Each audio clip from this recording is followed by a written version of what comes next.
Kerala university employees union സംഘടിപ്പിച്ച John Brittas എംപിയുടെ പ്രഭാഷണത്തിനെതിരെ Kerala VC പ്രഭാഷണം നടത്തരുതെന്നാവശ്യപ്പെട്ട VC രജിസ്ട്രാർക്ക് notice നൽകി. ഇന്ത്യൻ ജനാധിപത്യം വെല്ലുവിളിയും കടമയും എന്ന വിഷയത്തിലായിരുന്നു പ്രഭാഷണം സംഘടിപ്പിച്ചിരുന്നത്.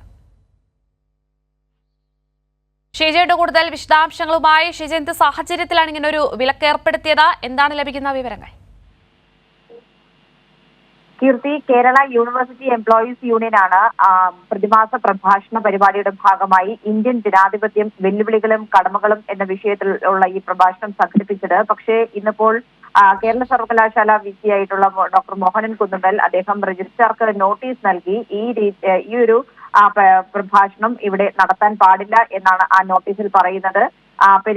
തെരഞ്ഞെടുപ്പ് പെരുമാറ്റച്ചട്ടത്തിന്റെ ലംഘനമാണ് ഇത് എന്നത് ചൂണ്ടിക്കാട്ടിയാണ് അദ്ദേഹം ഈ ഒരു നോട്ടീസ് നൽകിയിരിക്കുന്നത്. പക്ഷേ ഇതൊരു രാഷ്ട്രീയ പരിപാടിയല്ല എന്നുള്ളതാണ് ഇതിൽ എടുത്തു പറയേണ്ടത്. ഇത് എല്ലാ മാസവും ഈ പ്രഭാഷണ പരിപാടി ഇവിടെ സംഘടിപ്പിക്കുന്നതാണ്. അതുകൊണ്ട് തന്നെ ഇത്തരത്തിൽ ഒരു പരിപാടി നടത്തുന്നതിൽ അതിൽ യാതൊരു തരത്തിലുള്ള ചട്ടലംഘനവും ഇല്ല എന്ന് തന്നെയാണ് യൂണിവേഴ്സിറ്റി രജിസ്ട്രാറിൽ നിന്നടക്കം നമുക്ക് മനസ്സിലാക്കാൻ സാധിക്കുന്നത്. ഏതായാലും ഇതിൽ അന്തിമ തീരുമാനമെടുക്കേണ്ടത് യൂണിവേഴ്സിറ്റി രജിസ്ട്രാറാണ്. ഈ വിസിയുടെ നോട്ടീസ് കൂടി പരിഗണിച്ച് അദ്ദേഹം അല്പസമയത്തിനകം തന്നെ ഇതിൽ തീരുമാനം എടുക്കും എന്നുള്ളതാണ് ഇപ്പോൾ അറിയിച്ചിട്ടുള്ളത്. ഏതായാലും ഇന്ന് ഉച്ചയ്ക്ക് 1:15 ഈ ഒരു പ്രഭാഷണ പരിപാടി ഇവിടെ കേരള സർവകലാശാലയിൽ കേരള യൂണിവേഴ്സിറ്റി എംപ്ലോയീസ് യൂണിയന്റെ ഓഫീസിൽ സംഘടിപ്പിച്ചിരിക്കുന്നത്. കീർത്തി, ശരി, ഷീജയാണ് വിവരങ്ങൾ നൽകിയത്.